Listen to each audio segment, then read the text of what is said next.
Hey there, Solar Warriors. I'm Nico Johnson, and this is SunCast. Each week, I pull back the veil on the life and business insights of clean tech entrepreneurs building the most noble and impactful companies of our time. I hope what you learn from this conversation is a catalyst for your own growth. So thanks for tuning in, and welcome to our tribe.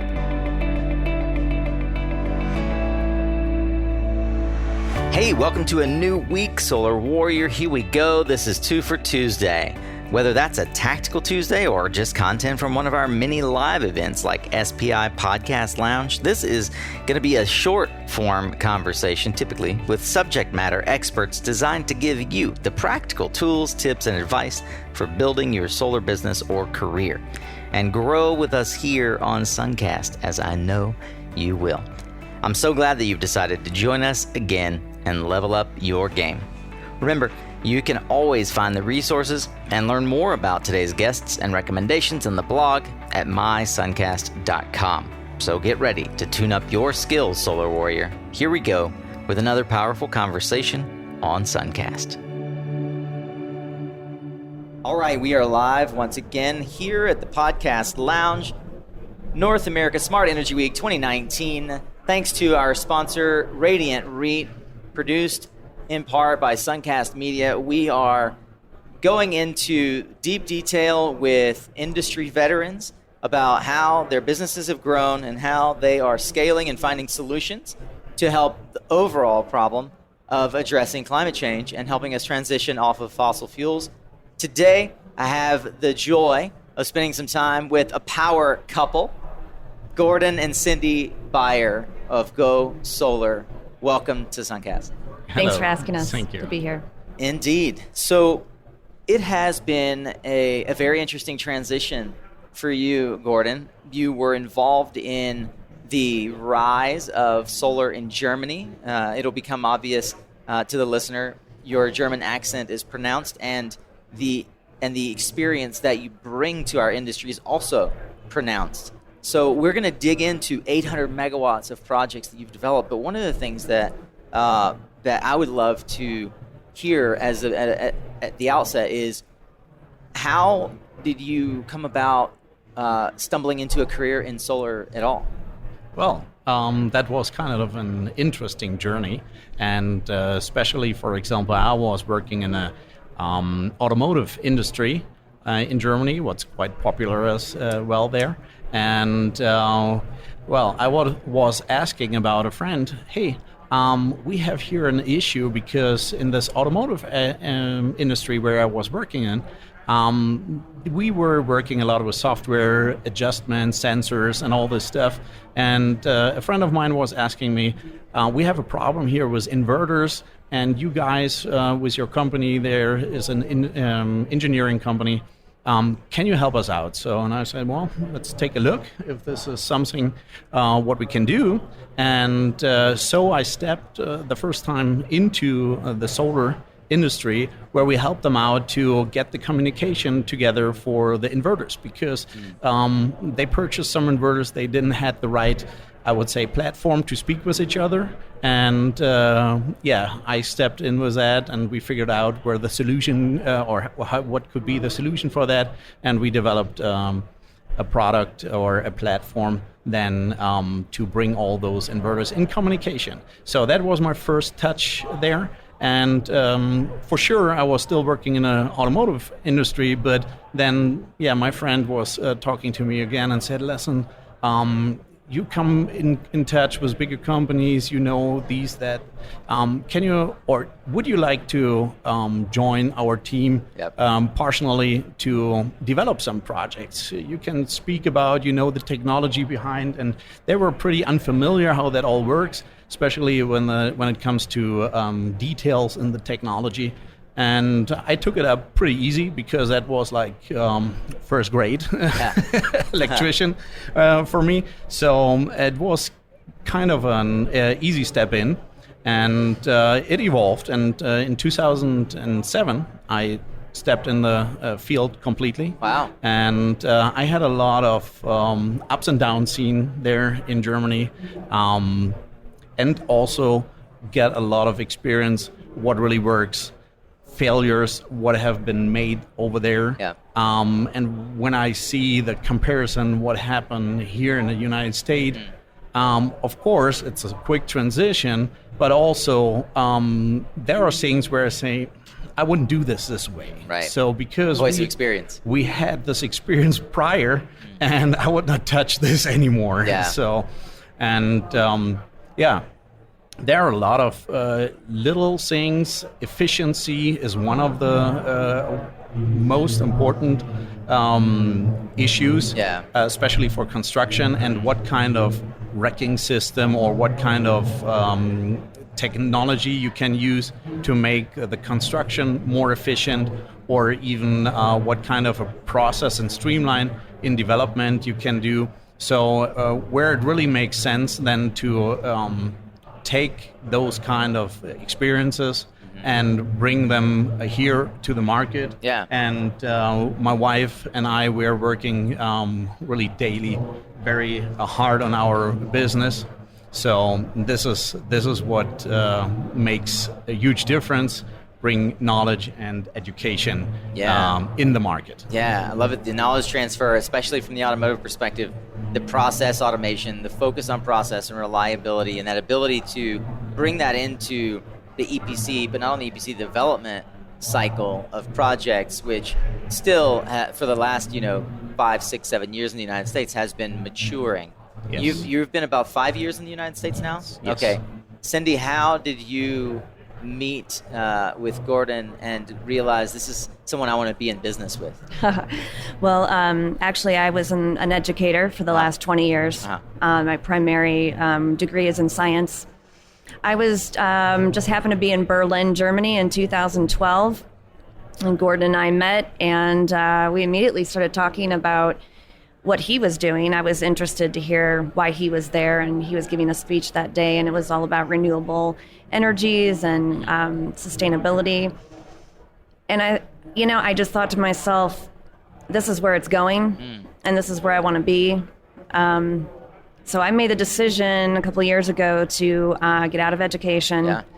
I even had students tell me, please, we're going to be okay. Please go do. We need a future with renewables. Fantastic. We need, So you guys have, if my information is correct, about 800 megawatts developed. That is in some part of the development cycle process, from early stage, I presume, to very late stage, probably nearing construction.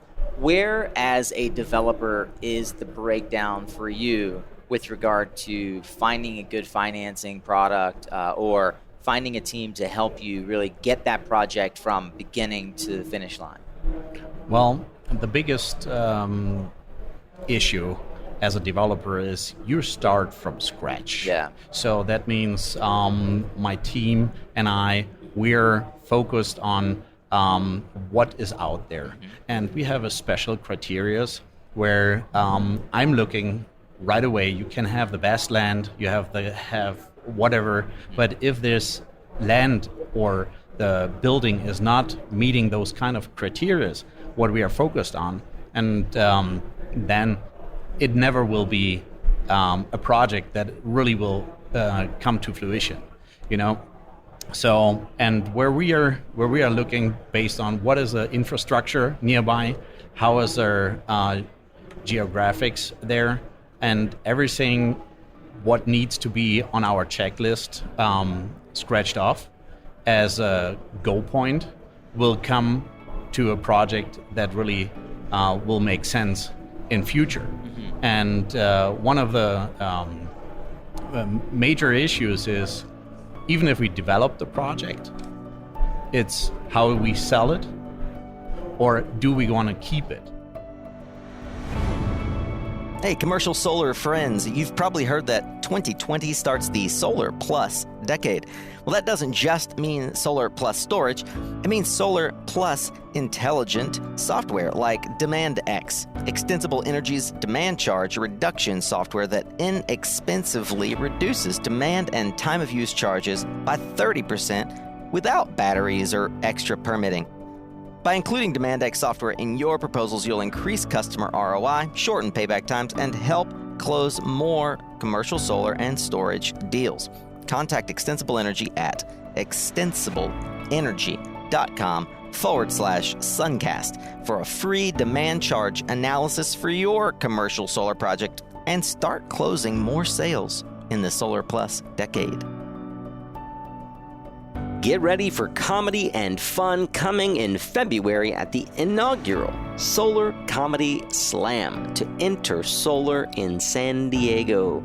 Produced by Chent Power Systems, aka CPS America, the Solar Comedy Slam will be the lit party to get 2020 started. Enjoy the shenanigans at this solar industry version of Last Comic Standing. Thanks to CPS America for bringing this fantastic idea to fruition. Whether you want to test your comedic mettle or just get a good laugh at the expense of your industry colleagues, this will be a must-attend event at InterSolar. Get your tickets or your spot in the lineup at solarcomedyslam.com. Again, that's solarcomedyslam.com. What drives that decision to sell it?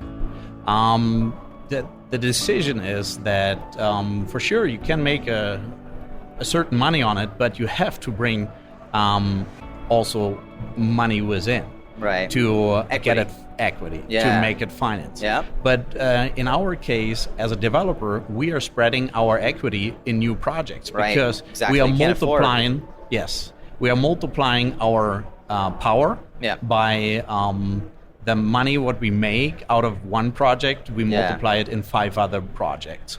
So those 5 projects for sure will be sold, and then they will be making money for us. But this money then is also replied for the next 20 projects, for example. And this is a revolving thing. But when you sell it out, you make only a fraction of the money what is this project worth. Sure. So, and that's effectively the seed capital for the next round of development that you're going to do. Right. Or for certain project costs, you have engineers. And I mean, we run a big team for getting our projects together. I would imagine 800 megawatts is a gargantuan amount. Yeah, but we do it as efficient as possible, where we are saying, okay, we have the usual cost structure, but we keep it as focused as possible on our cost efficiency to spin more projects in the making. And therefore, it's only possible to say, all right, in 1 year term, we create easily 300 or 500 megawatts. Right. But all your capital is tied up in that development. So how do you get that liquidity back to continue developing more projects while you wait on these to get funded? Right. Yeah. So, and here's really a point where we were looking to what other options are there. We attend worldwide conventions, for example. We are looking and reaching out for investors because with our capacities, what we have on those utility scale projects, we are really in a spot where even our SEER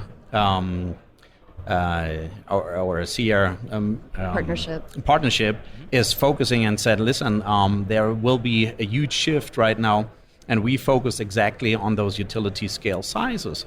And but for us as a developer in a middle size, I would say, it's almost impossible to get over our bank's finance 300, 500 million project. Mm-hmm. And this is where we are struggling. So in this struggle, we were looking for co-investors or other parties they can do this with us together. Of course, we are selling those projects, but then we have only a small margin. Right. And the bigger margin is in the EPC, what we are capable of with our teams, but also in keeping the project for ourselves. Right. So that means to keep the asset in our company, because then it generates a yearly revenue in a certain scale that makes really sense. It also gives you the ability to create more leverage because you have a bigger balance sheet. Right. You can go to the bank and say, I've got these assets. That's right. Right, because we have this then in our own balance sheet and can really show off what we have done so far,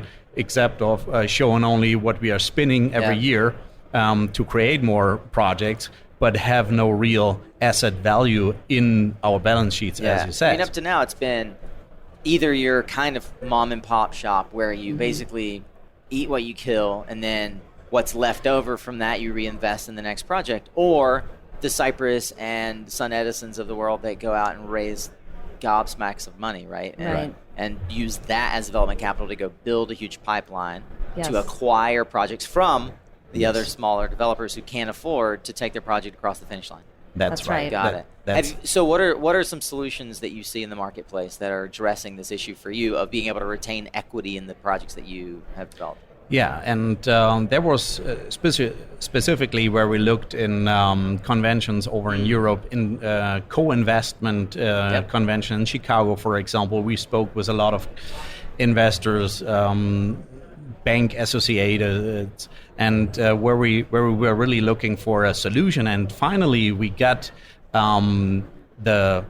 attended a speech in Minneapolis, and where I said, I told my wife, we have to go there because this on an agenda sounds absolutely incredible. And on that agenda was? And this was Radiant REIT. Yeah, I'm sorry, my German accent that's okay, comes right? through. That's fair.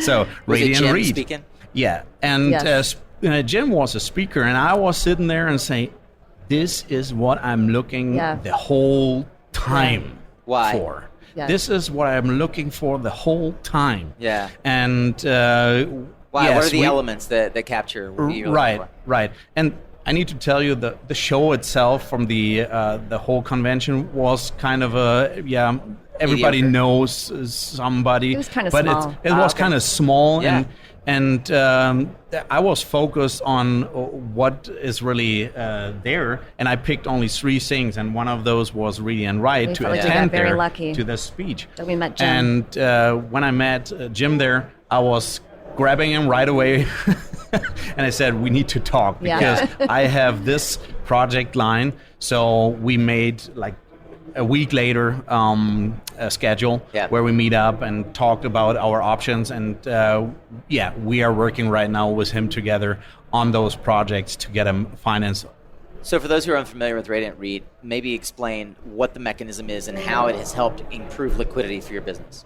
Oh, that's a huge game changer in our way, because we create the asset value with a project, what we usually sell out to somebody else. But here over the solutions with Jim Spano and his team over Radiant REIT, we really can develop this project with a small co-financing out of the asset or so to speak project value, and that we can come over the first finish line to get this by NTP, so with notice to proceed from a additional bank, for example, and that we can keep then this project in our own pocket. Right. So that means this baby, what we raised over the last time, we don't have to give it up to some other foster parents. Right. We can keep it ourselves and make them grow as we want it. Yeah. So, and also have our our exit strategy out of it, that we say, okay, we are doing a couple of projects for the next couple of years, and this creates value for us in kind of early retirement, for example, or in other project development, where we don't need to beg and ask others, hey, would you, could you? No, we create assets and value for our own. And this thanks over a Radiant REIT possibility. Development dream come true. Cindy, yes, absolutely. Well, I was just going to say, when we first met Jim Spano, he was immediately he was on it. He knew exactly what we were talking about. He knew what we were looking for. He felt like he was looking inside of your business and really understood it. Yeah, he knew the whole dynamics of the process and what all's involved, and some of the risks and some of the hardships that we had gone through. He could even finish our sentences before we said anything, and so Well, it's extremely valuable thing to have someone who's been there before and can walk you through it. most often that results in, as you mentioned, losing your equity position and not retaining asset value, just being paid a developer fee. Take that and reinvest in your development. We are going to be really anxious and looking forward to seeing how this all plays out for GoSolar. You guys have a phenomenal pipeline. Really interested and excited. Would you promise me you'll come back and tell me how it turns out as you start closing your projects? For sure. Absolutely. For sure. Gordon, Gordon and Cindy Baier of GoSolar. It was a pleasure to have you here at the Podcast Lounge. I hope that you guys enjoy the conference, and we will be seeing you soon. Okay, thank you so much. Yeah. Bye. Bye-bye. All right, that's a wrap on today's conversation, Solar Warriors, but I do hope that you'll check out the other 2 for Tuesday episodes and let me know what you think of these shorter format discussions. You want more like this? You can find more than 200 episodes, resources, highlights from the discussions, along with social media links to each guest episode, book recommendations, and so much more over on the blog at mysuncast.com. And that's also where you'll find other ways to engage with the SunCast tribe, like subscribing to our weekly emails, or even joining the exclusive inner circle we affectionately refer to as the Guild. If you're on Spotify or iTunes, I so appreciate your rating and review so that others can also find SunCast more easily. A special thank you to our sponsors who help make this podcast possible. You can learn more about them at mysuncast.com/sponsor. Follow the links there for any offers we've discussed here today. Remember, you are what you listen to. Thanks again for showing up, Solar Warrior. It's half the battle.